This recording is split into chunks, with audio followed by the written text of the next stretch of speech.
भगवान के सामने सुबनखा पहुंच करके कहती है, सारे संसार मैंने कई वर्षों से ढूंढ रही हूं, मैं आज तक आप जैसा सुंदर पुरुष मुझे दिखा नहीं। लगता है दुनिया में तुम्हारे जैसा सुंदर कोई पुरुष नहीं, अब मेरी जैसे सुंदर कोई नारी नहीं है। और यह संयोग ब्रह्मा जी ने बहुत सोच विचार के बनाया है, और तब से मैं कुंवारी बैठी हूं।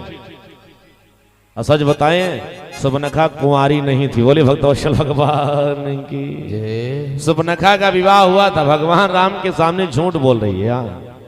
क्यों? क्योंकि सुबनखा ये रावण की बहन है। इसका विवाह जो हुआ था ना, इसके पति का नाम था विद्युत जिह्वा, बहुत बलशाली था। अब विद्युत जिह्वा की जीभ जितना चाहे इतना मायावी था, उतनी दूर तक बढ़ा लेता था। और उसकी जिह्वा में बिजली जैसा करंट दौड़ता था, जिसको जीभ छुआ देता ना उसका प्राणांत हो जाता। इसलिए उसका नाम था विद्युत जिह्वा, बिजली की तरह जिसकी जीभ में करंट दौड़ रहा हो। ऐसा वो मायावी राक्षस था विद्युत जिह्वा। रावण सारे संसार को जीत लिया, परंतु विद्युत जिह्वा के सामने जाता तो परास्त हो जाता। उसने सोचा कि इससे युद्ध करके तो विजय मिलेगी नहीं, तो इसके साथ छल किया जाए। अपनी बहन सुबनखा का विवाह जाकर के विद्युत जिह्वा के साथ रचा दिया। कुछ समय जब बीता तो अपनी बहन का सुख समाचार लेने के लिए रावण पहुंच गया सुबनखा के पास। अपने भाई को आते हुए देख करके सुबनखा ने बहुत आवभगत सेवा की अपने भाई रावण की। एक दो दिन रावण वही निवास किया, इतनी बढ़िया मित्रता बना ली, विद्युत जिह्वा से मित्र बन गया। एक रथ पर बैठ करके कहा, हम दोनों मित्र चल करके भ्रमण करते संसार का। सबसे पहले रावण रथ पर बैठा, विद्युत जिह्वा पीछे बैठ करके जा रहा था। रावण रथ को चलाता हुआ सारे संसार का भ्रमण कर रहा था। रावण जब कुछ दूर तरफ चलाता चलाता थक गया तो रावण ने कहा, हमारी इच्छा यह है कि अब कुछ दूर पीछे बैठ जाऊं और आप रथ चलाना प्रारंभ करो। अब विद्युत जिह्वा रथ चलाने के लिए आगे आ गया, रावण जाके पीछे बैठ गया। घनघोर जंगल में जब रथ लेकर के गया विद्युत जिह्वा, तो रावण ने पीछे से तलवार उठा करके सज्जनों उसके गले को काट दिया। विद्युत जिह्वा का प्राणांत हो गया, रावण विश्व विजयी बन गया। बोले भक्तवत्सल भगवान की।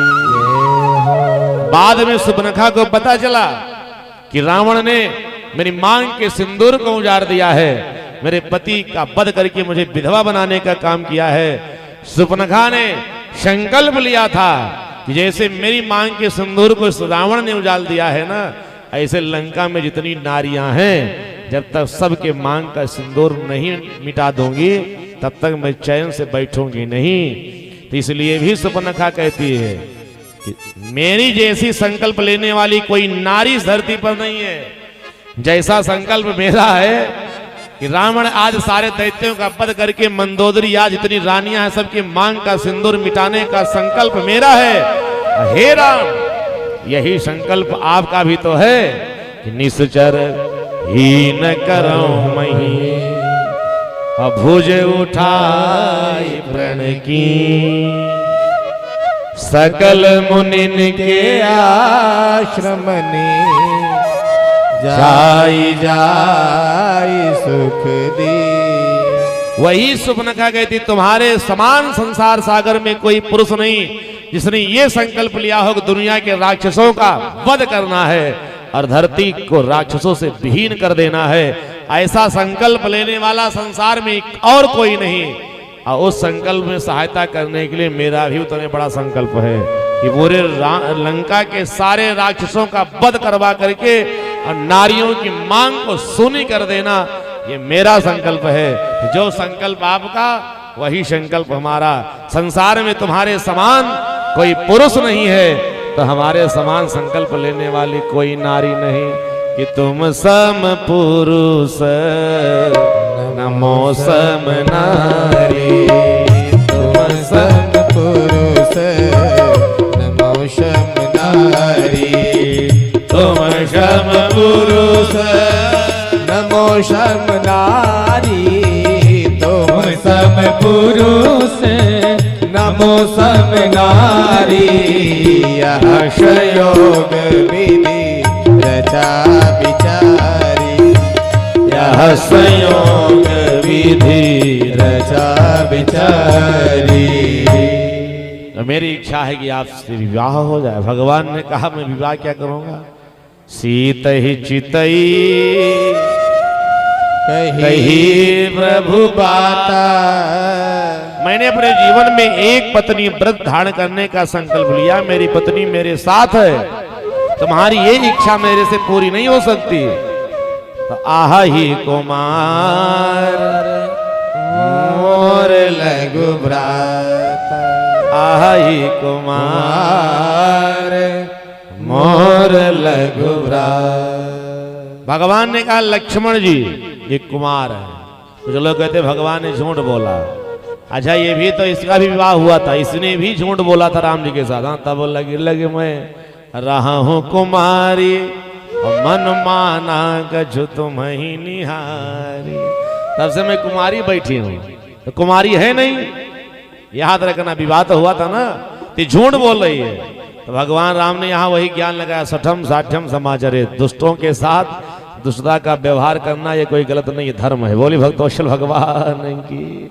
ये भी झूठ बोल रही है। तो राम जी ने भी कहा तू अगर कुमारी है, इसी तरह से तो इतने वर्षों से मेरा भाई लक्ष्मण भी अपनी पत्नी को छोड़ के कुमार आया। कुमार का एक अर्थ और होता है, याद रखना। कुमाने होता है खराब मार्ग पर चलने वाले। जितने भी सज्जन संसार सागर के राक्षस हैं उनका वध करने का संकल्प लक्ष्मण जी ने भी लिया है। हाँ इसलिए कुमार का एक अर्थ और होता है। जितने भी निशाचर हैं उनके वध में उन सज्जनों लक्ष्मण जी हमारा साथ देंगे, इसलिए भी उनको कुमार कहा जाता है। बोले भक्तवत्सल भगवान की। लक्ष्मण जी के पास पहुंच गई। तुम्हारा बड़ा भाई तो अपनी पत्नी के साथ में है, वो कहता है कि मैंने मर्यादा का पालन किया, एक पत्नी पर धारण किया है। सच बताएं विवाह का प्रस्ताव लेकर के सुपनखा तो गई, लेकिन भगवान के साथ विवाह क्यों नहीं हो रहा जानते हो इसका कारण? विवाह जानते हो कब होता है? विवाह तब होता है जब विवाह के बीच में वर और कन्या के बीच में कोई मध्यस्थ होता है, जिसको हमारे आपके यहाँ गांव में अगुआ कहा जाता है। बिना मध्यस्थ के विवाह नहीं होता। बोली भक्तवत्सल भगवान की। रामायण में 4 विवाह की चर्चा ध्यान देके सुनिए, पूरे रामायण में। हाँ पहला विवाह देवाधिदेव महादेव का हुआ, किसके साथ? पार्वती जी के साथ। मध्यस्थ का काम, अगुआ का काम महात्मा नारद जी ने किया, विवाह हो गया। दूसरा विवाह भगवान श्री राम का हुआ सीता जी के साथ। मध्यस्थ रहे यानी अगुआ रहे विश्वामित्र जी, विवाह हो गया। एक विवाह नारद जी करना चाहे, विवाह हुआ, नारद जी बेचारे बंदर बन गए। कथा सुने थे ना, बोले भक्तवत्सल भगवान की। क्यों? नारद विवाह करने के लिए गए तो किसी को अगुआ नहीं बनाए। नारद के विवाह में कोई मध्यस्थ होता, कोई अगुआ होता, विवाह हो जाता। मध्यस्थ बनके भोलेनाथ का विवाह पार्वती जी के साथ करवा दिया, लेकिन अपनी विवाह में मध्यस्थता नहीं निभा, इसलिए विवाह नहीं हुआ, बेचारे बंदर बन गए। और ये चौथा विवाह है। चौथे विवाह का प्रस्ताव रामायण में पूरे 4 विवाह की चर्चा आती है। एक विवाह ये सुपनखा भी राम जी से करना चाहती है, लेकिन जरा बताओ विवाह हुआ? नहीं हुआ। क्यों? बिना मध्यस्थ की आई है। बोले भक्तवत्सल भगवान की। लक्ष्मण जी ने कहा मेरे साथ विवाह क्यों करोगे? तुझे पता नहीं मैं तो राम जी का सेवक हूं, तुम्हें भी उनकी दासी बनकर के रहना पड़ेगा, इसलिए सुनो, ये प्रस्ताव तो मेरे सामने नहीं है, तो बड़े भैया राम जी के सामने रखो। सुंदर सुन मैं उन कर दासा अपराधीन नहीं तोर सुपाशा। जीवन में तुझे सुख नहीं मिलेगा, पराधीन होकर के रहना पड़ेगा। जब तुम्हारा पति ही दूसरे के पराधीन है, दूसरे की सेवा शुश्रूषा करता है, कंदमूल से फल लाता, लकड़ी काट के लाता, उनके चरणों को दबाता है, झाड़ू बहारू लगाता, तो यही काम तुम्हें करना पड़ेगा, सुख मिलेगा नहीं। इसलिए अगर सुखी रहना चाहती हो ना तो विवाह राम जी से ही करो। राम जी की तरफ भेजा। राम जी ने विवाह से इंकार किया। सोचा अगर सीता साथ में न होती तो ये राम मेरे से विवाह कर लेता। सीता को देख करके क्रोध आ गया। सीता जी को विकराल रूप धारण करके खाने के लिए राक्षसी का रूप बना करके सुपनखा चली। भगवान राम ने इशारा किया, राम जी ने, लक्ष्मण जी ने तलवार लेकर के सुबनखा का नाक और कान दोनों काट लिए। बोले भक्त वत्सल भगवान की। लक्ष्मण अति लाघव सो नाक कान बिनु कीन, ताके कर रावण कहा मन हो चुनौती दीन। मानो रावण को चुनौती दे दिया लक्ष्मण जी नाक कान काट करके, और सुबनखा विकराल रूप बना करके रोती हुई चिल्लाती हुई चहकती हुई सीधे पहुंच गई खर और दूषण के पास। खरदूषण ने कहा बहन क्या हुआ, मदिरा पान करके तू सो रहा, तुझे पता नहीं इसी जंगल में पंचवटी में 2 राजकुमार आए हैं, सुंदर एक नारी को साथ लेके आए हैं। मेरी इच्छा थी कि नारी बहुत सुंदर थी, मैंने सोचा जा करके उससे मिलूं, हाल समाचार पूछो। मिलने के लिए गए, उसका जो छोटा भाई था ना लक्ष्मण, उसने मेरे नाक और कान को काट लिया। याद रख रहा, इतना सुनते ही खरदूषण 10,000 सेना लेकर के भगवान राम से युद्ध करने के लिए चल पड़ा। और जैसे भगवान राम ने देखा खरदूषण की सेना आ रही है, तो राम जी लक्ष्मण जी को, लक्ष्मण इधर आओ, जानकी जी को लेकर के कंदरा में चले जाओ। पंचवटी अगर आप गए हो ना, तो आज भी वो जिस गुफा में जानकी जी को लेकर के सजनों लक्ष्मण जी गए थे, वो गुफा आज भी विद्यमान है। बोले भक्त वत्सल भगवान की। कभी जाने का मौका लगे जाकर के नासिक में त्र्यंबकेश्वर महादेव दर्शन कीजिए, पंचवटी में जाकर के भगवान राम जहाँ कुटिया बनाए थे, सब दर्शन कीजिए जाकर के। याद रखना सज्जनों, भगवान राम ने लक्ष्मण जी से कहा लई जान कहीं जाहो गिरि कंदर, लई जान कहीं जाहो गिरि कंदर, लई जान की जाहो गिरि कंदर, लई जान की जाहो गिरि कंदर, आवा निश्चर कटक भयंकर, आवा निश्चर कटक भयंकर। बहुत बड़े सेनाओं को लेकर के राक्षस आ रहा है, आप सीता जी को लेकर के गुफा में कंदरा में चले जाओ। लक्ष्मण जी कंदरा में चले गए, राम जी अकेले युद्ध करने के लिए तैयार हुए।